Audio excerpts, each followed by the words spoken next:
Imagina un inmenso universo, increíblemente frío, en constante expansión. ¿Cómo empezó todo? Para entenderlo, retrocedamos en el tiempo.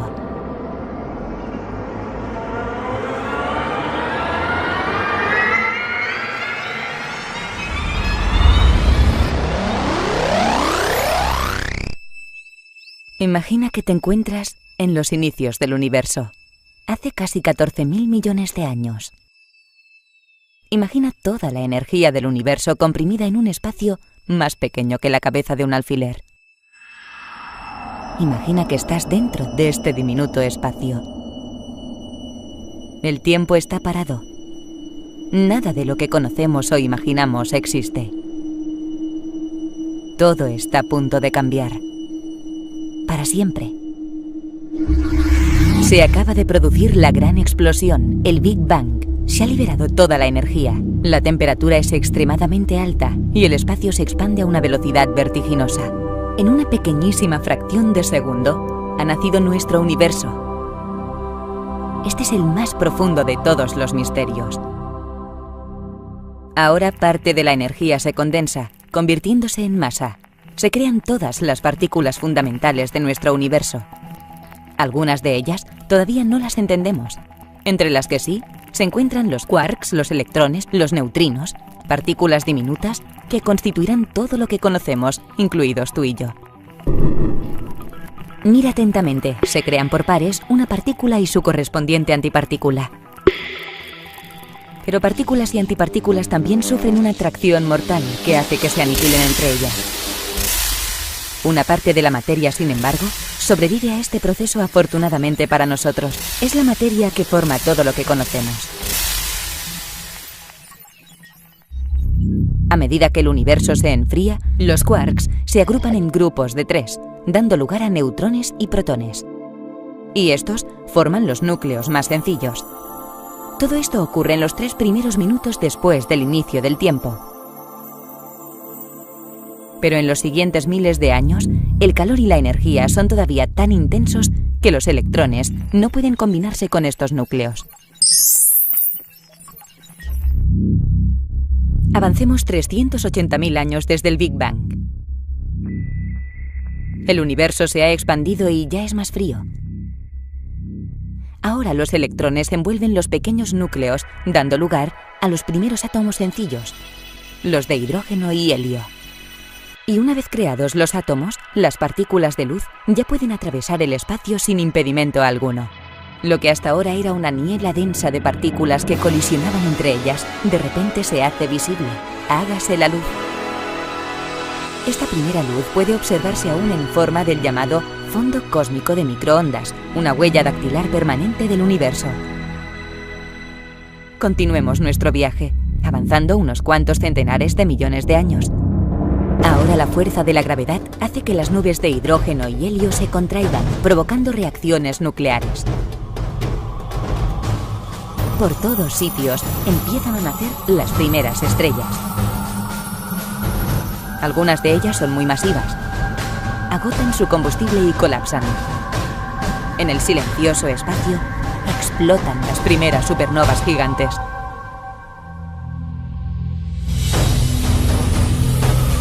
Pero de toda esta destrucción surgen los elementos pesados, entre ellos el carbono, el nitrógeno, el oxígeno, el hierro e incluso el oro.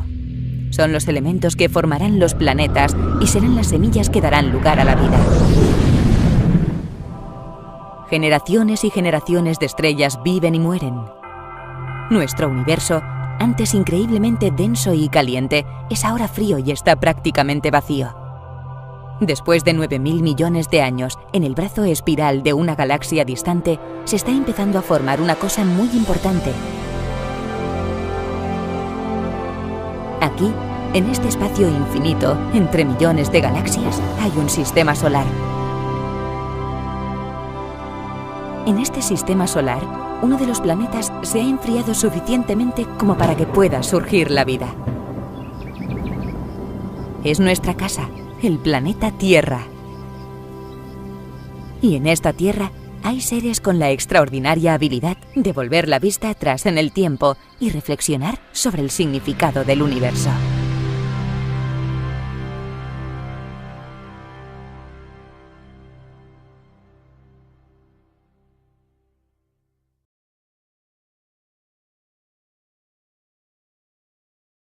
Las eras geológicas comienzan con el Precámbrico, hace 4.500 millones de años. La atmósfera se componía de metano e hidrógeno. Luego, el dióxido de carbono y el vapor de agua emanaron de los volcanes. Se enfrió la Tierra y se formaron las primeras rocas ígneas y metamórficas. El vapor de agua se convirtió en agua líquida. Las abundantes lluvias formaron los primeros océanos. La atmósfera comenzó a cambiar. Los océanos se estabilizaron y aparecieron los primeros organismos pluricelulares, las cianobacterias, que comenzaron a producir el oxígeno que se acumuló en la atmósfera. En el Cámbrico, la Tierra era un gran océano. Algunos animales primitivos desarrollaron fuertes caparazones, como los trilobites, y apareció un gran depredador, el Anomalocaris. En el Ordovícico aparecen los escorpiones marinos. Los trilobites desarrollan espinas para defenderse de animales primitivos, y a finales del Ordovícico se produce una glaciación. En el Silúrico surgen los amonites y los primeros peces sin mandíbulas. También surgen los insectos terrestres como los milpies y se desarrollan las primeras plantas terrestres como la Cooksonia. En el Devónico, el clima cálido fomentó el desarrollo de grandes bosques. Un grupo de peces desarrolló patas y dio origen al Ixtiostega, el primer anfibio que caminó fuera del agua. En el Carbonífero aparecieron los bosques de lechos arbóreos que eliminaron grandes cantidades de dióxido de carbono de la atmósfera, lo que produjo un excedente de oxígeno. Los niveles subieron hasta un 35%, aumentando el tamaño de insectos y plantas. También aparecieron los primeros reptiles. En el Pérmico se formó el supercontinente Pangea. Una extinción masiva arrasó con el 95% de la vida en la Tierra. En el Triásico aparecieron los primeros reptiles arcosaurios y los primeros mamíferos como el Sinodontes. Aparecieron los primeros dinosaurios saurisquios, que eran pequeños bípedos y carnívoros. Los pterosaurios dominaban el cielo y Pangea comenzaba a separarse. Los dinosaurios se diversificaron y ocurrió una extinción en masa. En el Jurásico aparecen las primeras plantas con semillas gimnospermas, como las cicadáceas y las coníferas. Los dinosaurios herbívoros se diversificaron y dominaron la Tierra alcanzando tamaños enormes como el Diplodocus y el Brachiosaurus. El Allosaurus es el carnívoro que predomina. A finales del Jurásico aparecen las primeras aves como el Archaeopteryx. En el Cretácico los dinosaurios herbívoros dominaban la Tierra. Aparecen los estegosáuridos, iguanodóntidos y paquicefalosáuridos. Pangea está separada. Luego, las consecuencias de la caída de un meteorito causaron la extinción de dinosaurios y otras especies. Prevalecieron los mamíferos. En el Terciario, los mamíferos como el mamut predominaban la Tierra. Los continentes adquirieron sus posiciones actuales. Aparecieron los primeros hominoidea, como el Procónsul y el Dryopithecus. El Cuaternario comenzó con una glaciación. Se extinguieron varios mamíferos como el mastodonte, el mamut y el tigre dientes de sable. A finales del Cuaternario apareció el Homo habilis, luego el Homo erectus y el Homo neanderthalensis, y finalmente el Homo sapiens sapiens, que se extendió por todos los continentes.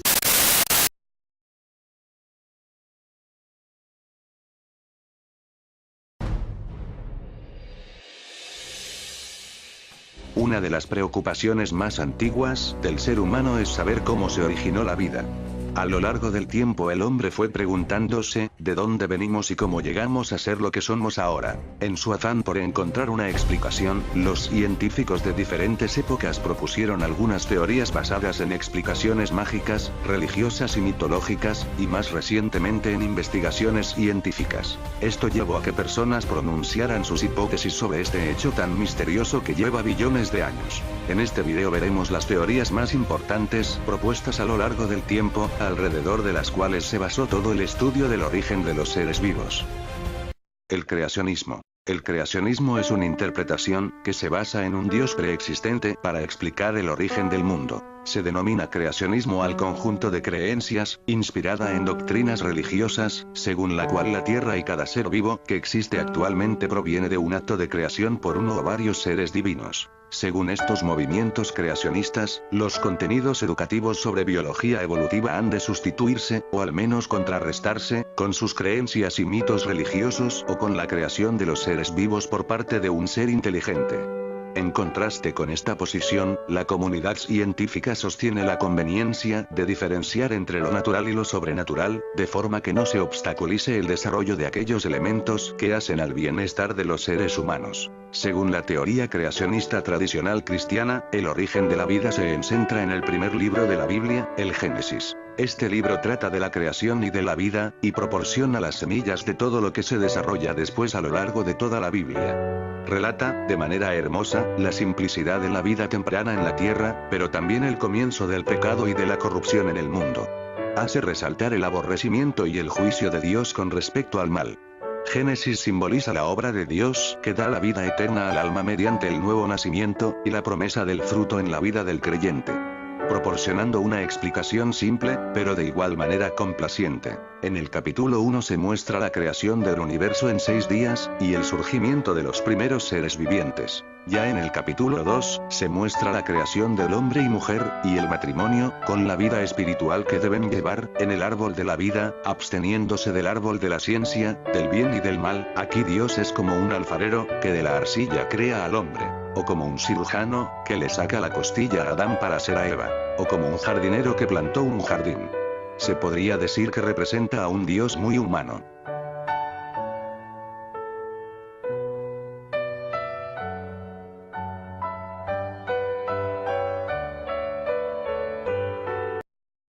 La generación espontánea. Esta teoría propuesta por Aristóteles, postula que los seres vivos se crearon de la materia inerte. Desde la antigüedad este pensamiento se tenía como aceptable, sosteniendo que la vida podía surgir del lodo, del agua, del mar o de las combinaciones de los 4 elementos fundamentales: aire, fuego, agua, y tierra. Aristóteles propuso el origen espontáneo para gusanos, insectos, y peces a partir de sustancias como el rocío, el sudor y la humedad. Según él, este proceso era el resultado de interacción de la materia no viva, con fuerzas capaces de dar vida a lo que no tenía. A esta fuerza la llamo entelequia. El experimento para la realización de esta teoría se basó en que si juntamos con trigo la ropa que usamos bajo nuestro atuendo cargada de sudor en un recipiente de boca ancha, al cabo de 21 días cambian los efluvios, penetrando a través de los salvados del trigo, y transmutando estos por ratones. Tales se pueden ver de ambos sexos y cruzar con otros que hayan surgido del modo habitual. Otro partidario fue Jean-Baptiste Van Helmont, que decía que todo ser surgía espontáneamente. Incluso hasta formulaba recetas para fabricar ratones. Esta teoría fue descartada con el experimento de Francesco Redi. Redi comienza a derribar la teoría de la generación espontánea, quien realizó un experimento con 2 frascos de vidrio de boca ancha, en uno colocó carne cruda y la dejó destapada y en el otro hizo lo mismo, pero lo tapó herméticamente y al cabo de varios días observó que al frasco que estaba destapado se había llenado de gusanos y el otro frasco que estaba tapado quedó intacto. Con ello demostró que ningún ser surgía espontáneamente.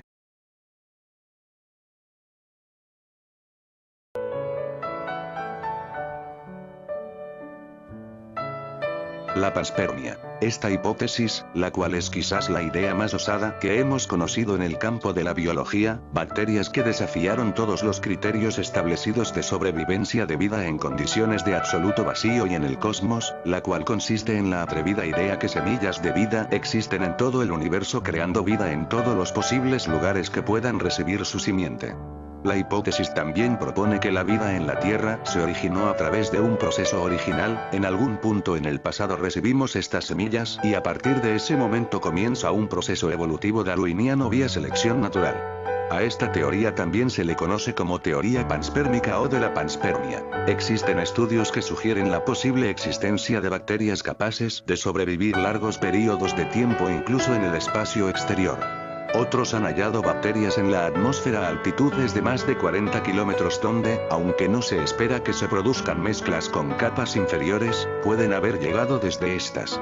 Bacterias Streptococcus mitis que fueron llevadas a la Luna por accidente en la Surveyor 3 en 1967, pudieron ser revividas sin dificultad cuando llegaron de vuelta a la Tierra 3 años después. El mayor inconveniente de esta teoría es que no resuelve el problema inicial de cómo surgió la vida, sino que solo mueve la responsabilidad del origen de esta a otro lugar del espacio.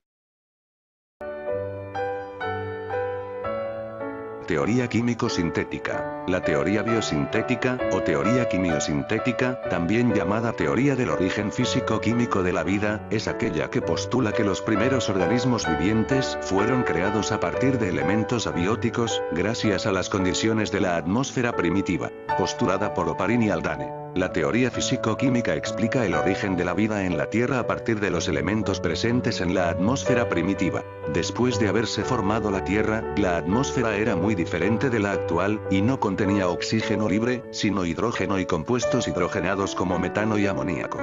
La luz solar, los rayos y fuentes de calor como volcanes y materiales radioactivos pudieron haber hecho reaccionar estos compuestos, produciendo otros más complejos, que disueltos con minerales en océanos primitivos, habrían dado origen a gotas coloidales ricas en polímeros, como proteínas y ácidos nucleicos, y posteriormente a los primeros seres vivos. En 1953 Miller construyó un aparato de vidrio constituido esencialmente por un matraz de balón al que introdujo los gases que presumiblemente existieron en esa atmósfera primitiva. Este matraz estaba conectado a través de dos tubos de vidrio, uno a la parte superior y otro a la inferior de otro, parcialmente lleno de agua, con llaves que permitían tomar muestras de agua. Una vez introducidos el NH3, H2O, CH4 y H2 al primer matraz, produjo descargas eléctricas en esta atmósfera para simular las condiciones iniciales de 60.000 voltios.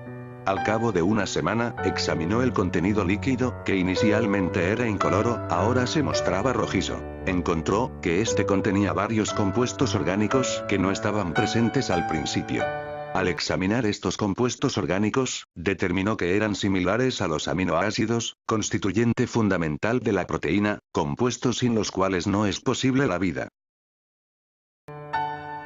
La teoría de la burbuja. Esta teoría está representada por las olas del mar. Las olas que rompen en las costas crean una delicada espuma compuesta por burbujas.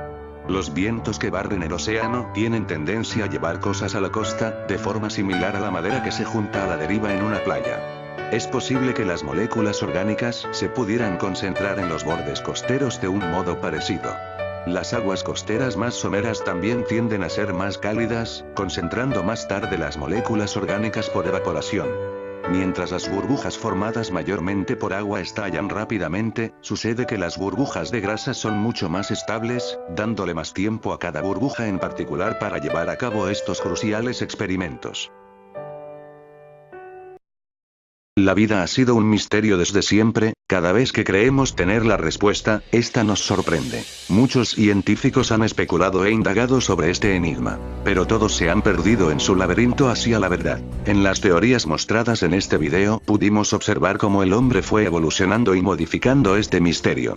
Tal vez no descubramos su origen, pero lo que sí es seguro es que el hombre siempre enfrentará el misterio del origen de la vida.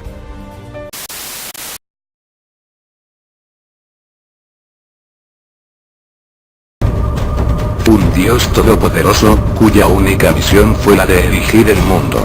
Su imagen es digna de respeto y reverencia por los pueblos andinos.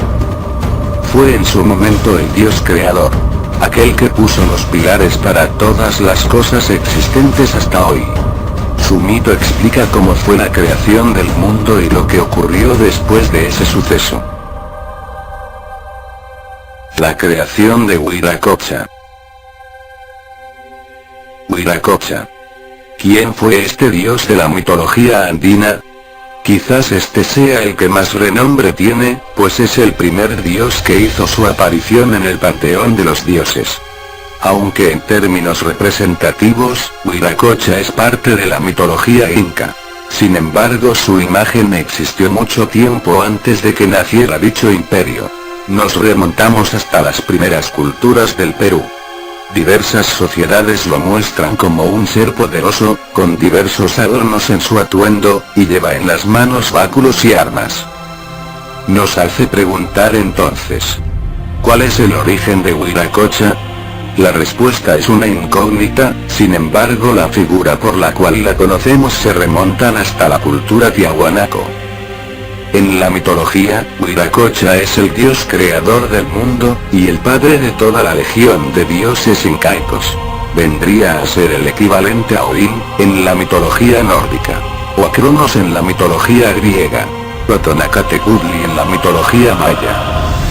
Pero la labor de crear el mundo no fue perfecta.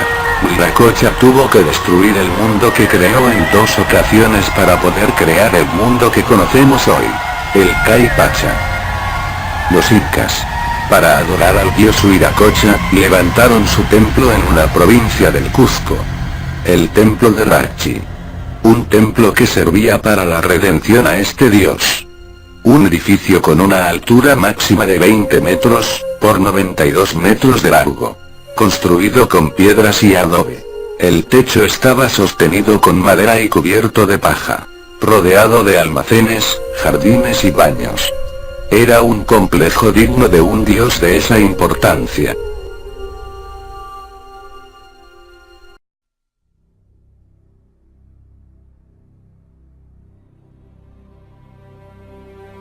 El dios Huiracocha decide crear el mundo.